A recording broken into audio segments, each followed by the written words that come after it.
வணக்கம். இன்று நம்முடைய ஆணையப்பன் திருமந்திரம் சேனலில் என்னை கவர்ந்த திரை இசை பாடல் பகுதியில் ஒரு சுவையான அதை இல்வாழ்க்கையினுடைய தர்ம பத்தினியினுடைய சிறப்பியல்புகளை கூறக்கூடிய ஒரு பாடல். அதாவது, மங்களம் என்ப மனைமாட்சி, மற்றதன் நன்கலம் நன்மக்கட்பேறு என்று வள்ளுவர் சொல்கிறார். தற்காத்து தற்கொண்டான் பேணி தகை சான்ற சொற்காத்து சோர்விலால் பெண் என்றும் சொல்கிறார். தன்னையும் பாதுகாத்து கொண்டு தன்னை மனம் செய்து கொண்டவனையும் பேணி பாதுகாத்து நல்ல பண்புகளான வார்த்தைகளையே பேசி சோர்வில்லாமல் பணியாற்றக்கூடிய ஒரு பெண், குடும்ப தலைவி. அப்படிப்பட்ட ஒரு குடும்ப தலைவி அமைந்து விட்டால் அந்த வீட்டிற்கு வேற எதுவுமே தேவையில்லை என்று திருவள்ளுவரும் சொல்கிறார், அவ்வை பிராட்டியும் சொல்கிறார். அவ்வை பிராட்டி என்ன சொல்கிறார்? இல்லால் அகத்திருக்க இல்லாதது ஏதுமில்லை. நல்ல பண்புகளுடைய ஒரு மனைவி வீட்டில் இருந்து விட்டால் அவள் இல்லாதது எதுவுமே இல்லை. இல்லாலும் இல்லாலே ஆமாயின், இல்லாலும் இல்லாலே ஆமாயின் இல்லால் வழி கிடைந்த மாற்றம் உரைக்கின் அவ்வில் புலி கிடந்த தூராய் விடும் அப்படின்னு அவை பிராட்டி சொல்றார். இல்லால் அகத்திற்க இல்லாதது ஏதுமில்லை. நல்ல பண்புள்ள மனைவி அமைந்து விட்டால் வேற எதுவுமே தேவையில்லை. இல்லாலும் இல்லாலே ஆமாயின், அப்படிப்பட்ட பண்பான மனைவி இல்லாமல் போய்விட்டால் அந்த சூழ்நிலையில் அந்த இல்லால் வழிகிடந்த மாற்றம் உரைக்கின், பண்பில்லாத மனைவியை பெற்றிருக்கக்கூடியவர்களுடைய குடும்பம் மாற்றம் உரைக்கின் அவ்வில் புலி கிடந்த தூராய் விடும். மரத்தடியில் ஒரு புலி கிடந்தா அந்த மரத்தில் யாருமே நிழலுக்கு தங்க முடியாதது மாதிரி பண்பில்லாத மனைவிகள் இல்லாத அமைந்தவர்களுடைய வீட்டில் விருந்தினர்கள் யாரும் வரமாட்டார்கள், அந்த வீட்டிற்கு பெருமையும் சேராது என்று அவ்வை பிராட்டி சொல்கிறார். அப்படிப்பட்ட பண்பான குடும்பத் தலைவி ஒருவனுக்கு அமைந்து விட்டது. அவன் காவல்துறையில் ஒரு கண்டிப்பான அலுவலராக பணியாற்றக்கூடிய காவல்துறை தலைவன். அவனுடைய மனைவி இந்த நாம் சொன்ன மாதிரி வள்ளுவர் வழியிலும் அவ்வை வழியிலும் இருக்கக்கூடிய தர்மபத்தினி. குடும்ப சூழ்நிலையின் காரணமாக அவள் நோய்வாய்ப்பட்டு விடுகிறாள். அவளுக்கு பக்கவாதம் வந்து விடுகிறது. ஓடியாடி அவ்வளவு பணிகளையுமே செய்து வந்த அந்த பெண்மணி பக்கவாதத்தினால் பாதிக்கப்பட்டு தன்னுடைய பணிகளையே தான் செய்ய முடியாத ஒரு நிலைக்கு ஆளாகிறாள். அப்படிப்பட்ட சூழ்நிலையில் வேலைக்கு போவதற்கு முன்பாக அவளுக்கு செய்யக்கூடிய பணிவிடைகளை எல்லாம் அந்த கணவன் செய்து வருகிறான். அவளை சர்க்கரை நாற்காலியில் உட்கார வைத்து கொண்டு அவளுக்கு தலையை சீவி அவளுக்கு பொட்டு வைத்து பூ வைத்து அவளுடைய அழகை பேணி பூஜை அறைக்கு சென்று சாமி கும்பிடுவதற்காக இப்படி கையை வைக்கிறான். பக்கவாதத்தினால் பாதிக்கப்பட்டதால் ஒரு கை கீழே விழுந்து விடுகிறது. அப்பொழுது அவன் பாடக்கூடிய பாடலாக இந்த பாடல் அமைந்திருக்கிறது.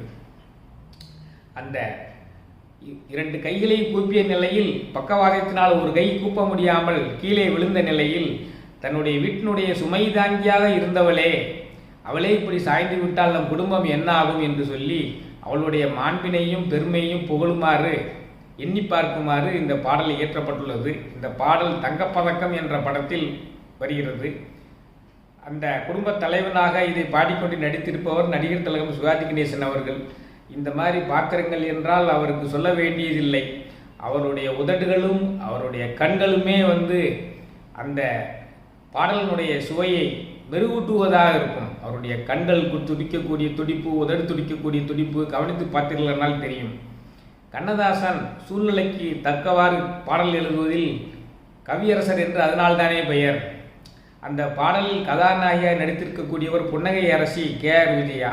அதற்கு தக்கமாறு வார்த்தை பிரயோகங்களை எல்லாம் போட்டு அவர் இளமை அழகின் இயற்கை வடிவம் அல்லவா புன்னகை அரசி கே.ஆர். விஜயா. அதற்கான வார்த்தை வரிகளை எல்லாம் போட்டு இந்த பாடலை இயற்றியிருக்கிறார்கள். இந்த பாடலை கேட்கும் பொழுது மனதுக்கு ஒரு அமைதி இருக்கும். அந்த நம்முடைய இல்லத்தில் பணியாற்றக்கூடிய அந்த பெண்மணிகளை எல்லாம் நாம் நினைவு கூறத்தக்கதாக இருக்கும். ஒரு பெண் இல்லை என்றால் அந்த வீடாக இருக்காது என்று அவ்வை சொல்கிறாள். நல்ல பண்புள்ள பெண் இல்லாத வீடு அந்த மரத்தடியில் படுத்திருக்கக்கூடிய புலி மாதிரி இருக்கும், வீடு மாதிரி இருக்காது என்று அவ்வை சொல்கிறார். வள்ளுவரும் இதையைத்தான் சொல்கிறார். மங்களம் என்ப மனைமாட்சி, நல்ல மனைவி கிடைப்பதுதான் ஒருவருக்கு சிறப்பு என்று சொல்கிறார்.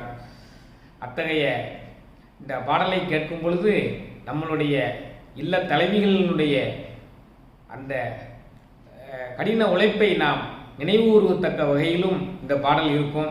இந்த பாடல் அப்படியே மெதுவாக வருடி செல்வது மாதிரி இருக்கும். கேட்டு பாருங்க. இந்த பாட்டை இந்த பதிவு முடிஞ்ச உடனே நீங்களே தேடி பார்த்தீங்கன்னா உங்களுக்கு இந்த பாடல் படமாக்கப்பட்ட விதம் மிகவும் அருமையாக இருக்கும்.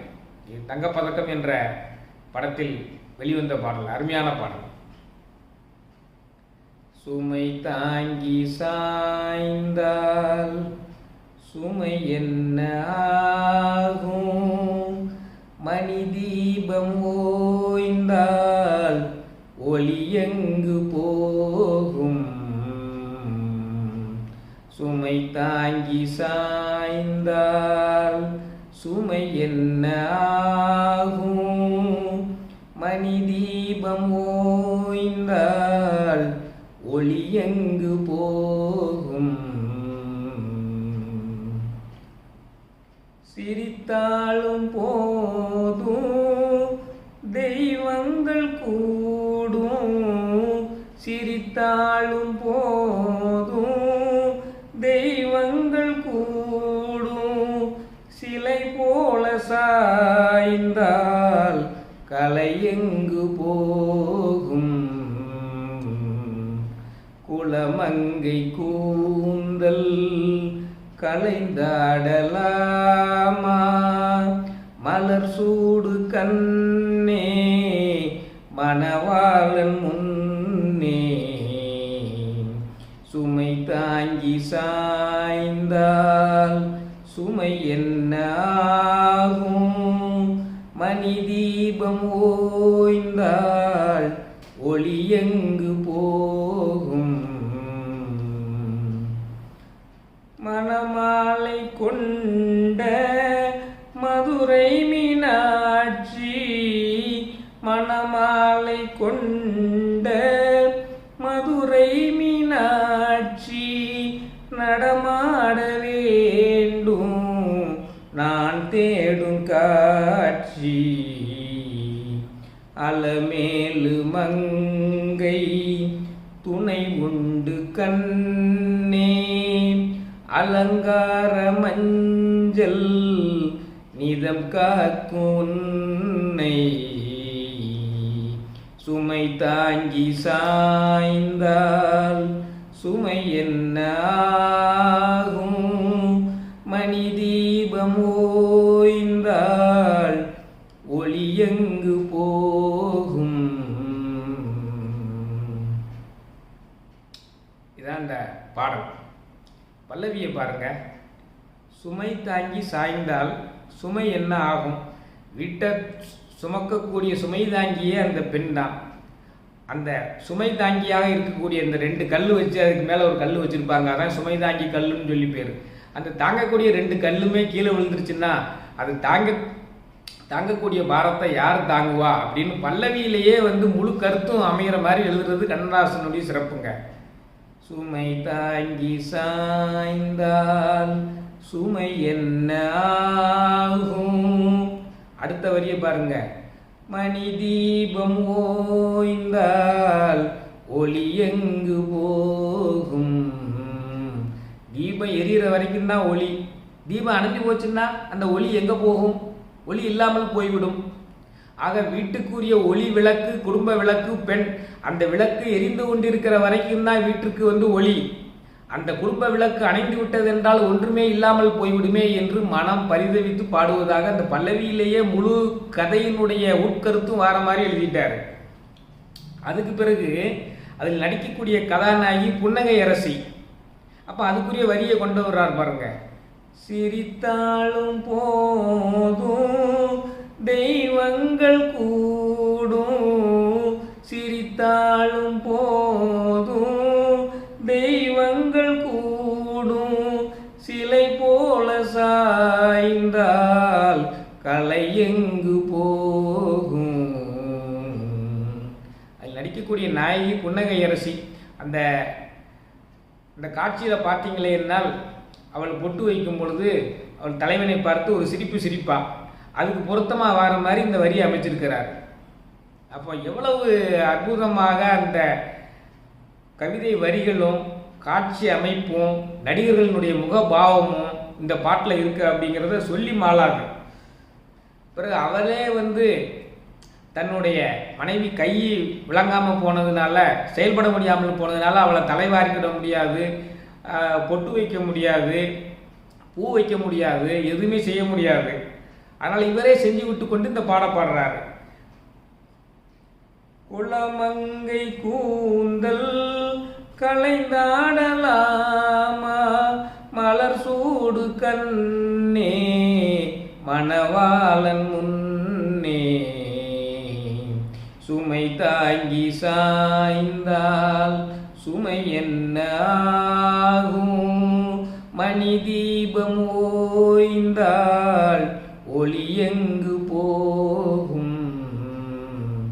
அவரே அவளுக்கு தலையை வாரிவிட்டு பூ வைத்து முகத்திற்கு பொட்டு வைத்து இவ்வளவு பணிமணிகளையும் செய்து கொண்டே அந்த சக்கர நாற்காலியில் தள்ளிக்கொண்டு போவதாக இந்த பாடல் காட்சி அமைப்பு இருக்கும். அதுக்கு பிறகு எப்படியாவது இந்த நோயிலிருந்து விடுபட்டு அவள் நடந்து விடமாட்டாளா, அதான நான் ஏங்குறேன் அப்படிங்கிறத கருத்தை அவர் வலியுறுத்தி பாடுறார். மணமாலை கொண்ட மதுரை மீனாட்சி, மணமாலை கொண்ட மதுரை மீனாட்சி, நடமாட வேண்டும் நான் தேடும் காட்சி, அலமேலு மங்கை துணை உண்டு கண்ணே, அலங்கார மஞ்சள் நிதம் காக்கும் உன்னை,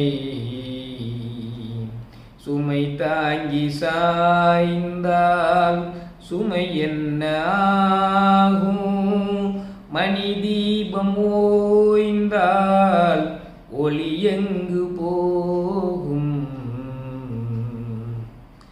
அதாவது மீனாட்சி மாதிரி இருக்கக்கூடியவா. இந்த வீட்டிற்கு வீடுதான் கோயில் என்றால் அதில் வாழக்கூடிய மீனாட்சி அவள் நடமாட வேண்டும். அந்த காட்சியை தான் என் கண்கள் தேடிக்கொண்டிருக்கின்றன. அதுக்கு அலமேலு மங்கை தான் துணை செய்ய வேண்டும். அவள் தினமும் அழியக்கூடிய அந்த மஞ்சளும் குங்குமமும் அவளுக்கு காவலாக நிதமும் சேரும் அப்படின்னு சொல்லி பெண்களுக்கு பிடித்தமான வகையில் இந்த பாடல் இயற்றப்பட்டு படமாக்கப்பட்டு நடிகர் திலகமும் புன்னகை அரசி விஜயாவும் அவ்வளவு அற்புதமாக பாத்திரத்தோடைய ஒன்றி அந்த பாடல் ஓடக்கூடிய ஒரு 3.5 நிமிஷம் 3 நிமிஷமும் ஒரு 30 செகண்டு கிட்ட ஓடும். ஆக நாமே அந்த குடும்ப தலைவனும் தலைவியுமா இருக்கிற மாதிரி ஒரு சூழ்நிலையை நமக்கு ஏற்படுத்தி கொடுக்கும்.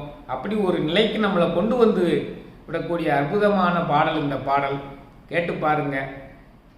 இன்னொரு சுவையான என்னை கவர்ந்த பாடல் நிகழ்ச்சியில் உங்களை சந்திக்கிறேன். ஏன்னா இந்த மாதிரி இலக்கிய தரம் வாய்ந்த நிறைய பாடல்களின் மனதில் நிழலாடக்கூடிய பாடல்களை எல்லாம் ஒன்றொன்றாக கொடுத்து வருகிறேன்.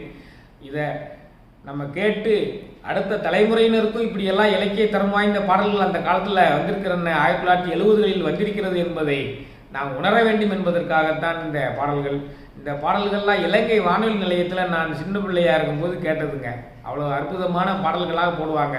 மகளிர் கேட்டவைன்னு சொல்லி இலங்கை வானொலி நிலையத்தில் 2:30லிருந்து 3 மணி வரைக்கும் அந்த காலத்தில் இந்த மகளிர் கேட்டவை நிகழ்ச்சியில் அற்புதமான இந்த பாடல்கள்லாம் மாலை பிற்பகல் நேரத்தில் ஒளிபரப்பாகுங்க. ஆக இந்த பாடல் உங்களுக்கு பிடிச்சிருக்கும்னு நினைக்கிறேன். கேட்டு பாருங்கள். நன்றி, வணக்கம்.